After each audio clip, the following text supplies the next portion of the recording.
So Shmuri and I are here to read to you. So today we're going to read the prologue and chapter 1. Feel free to read it yourselves or you can carry on and listen. Prologue, Heathrow Airport. The storm broke early in the evening and by 7 o'clock it looked as if Heathrow might have to shut down. Runway 1 had disappeared in the rain. Runway 2 was a canal.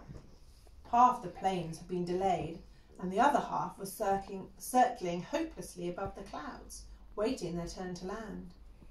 The wind had blown an Air France DC-10 all the way from Luton, while, in a jumbo jet from Tokyo, 79 Japanese passengers had all been sick at the same time. It was a night no one would forget.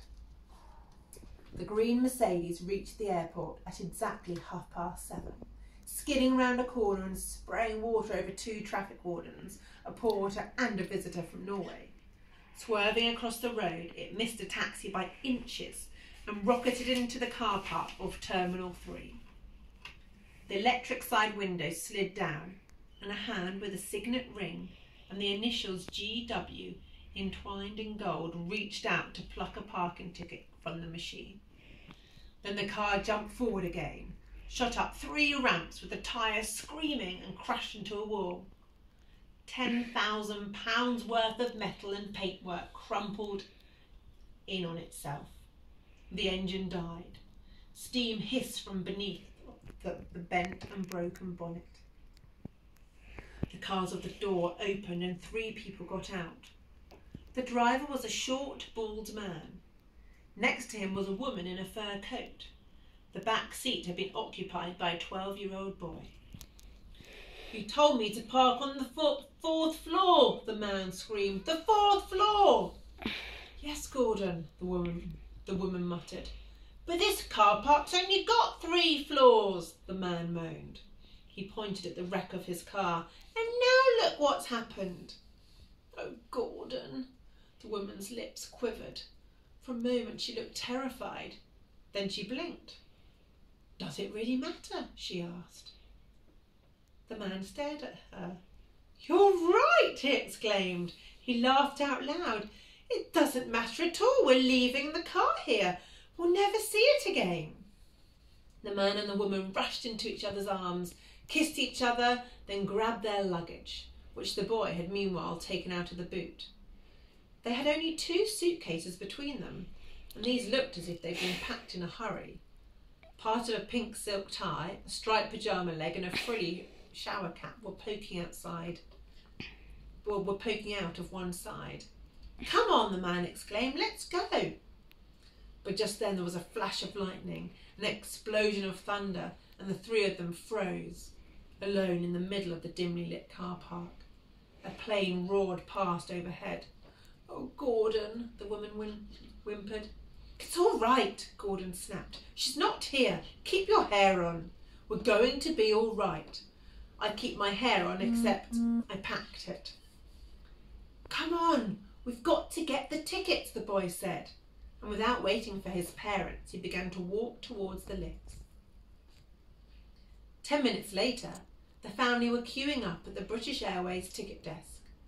After the darkness of the storm, the building was unnaturally bright, like a television set with the colour turned up too much. There were people everywhere, milling around with their suitcases and carrier bags. A policeman with a machine gun patrolled the area. He was the only person smiling. "Good evening, sir." The man at the ticket office was in his early 20s, with close-cropped hair and tired eyes. He had his name, Owen, on a badge on his chest, but in his tiredness he'd pinned it upside down. "Can I help you?"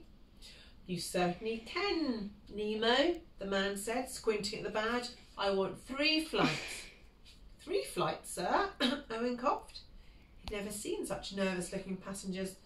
They all looked as if they'd just come off the worst fairground ride in the world. "Where to?" he asked. "America," the man replied.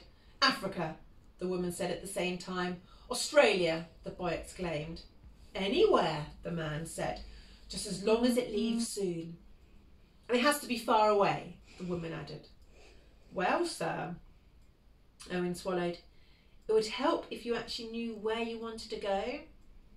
The man leaned forward, his eyes wild and staring. They weren't staring in quite the same direction, which made him look even more wild.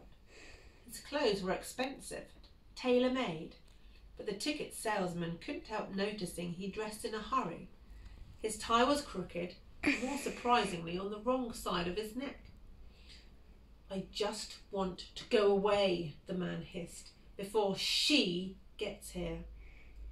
The woman burst into tears and tried to hide her face in her mink coat.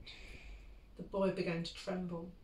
The ticket seller's eyes flickered to the computer screen in front of him. The computer screen flickered back. "How about the 9 o'clock flight to Perth?" he suggested. "Scotland!" The man screamed the word so loudly that several passengers turned to look away, and the policeman dropped his machine gun. "Australia," the ticket salesman said. "Perfect," the man exclaimed. He snapped a gold Visa card onto the counter. "We'll have 2 tickets first class and 1 in tourist class for the boy." "Ow!" the man cried out as his wife's elbow caught him in the side of his head. "All right," he said, rubbing his red mark above his eye. "We'll all go first class together." "Certainly, sir." The ticket seller picked up the credit card. "Mr. Gordon Warden?" "Yes, that's right." "And the child's name?" "Jordan Warden." "Jordan Warden." The ticket seller tapped the name into the computer. "And your wife?" "Maud N. Warden," the woman said.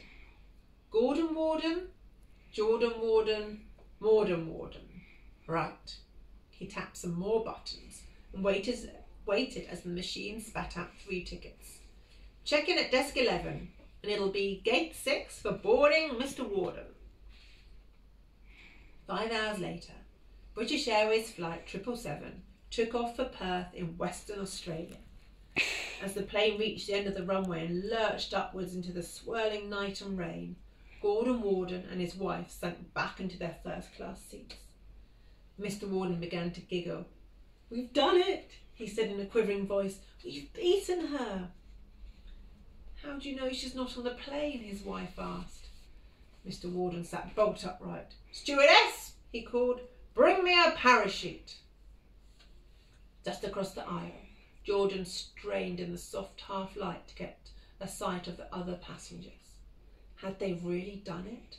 Or were they going to see that terrible, wrinkled face turning slowly to leer at them in the crowded cabin? The plane reached 30,000 feet and turned south on the first leg of its journey across the world. The events that had begun 9 months before were finally over.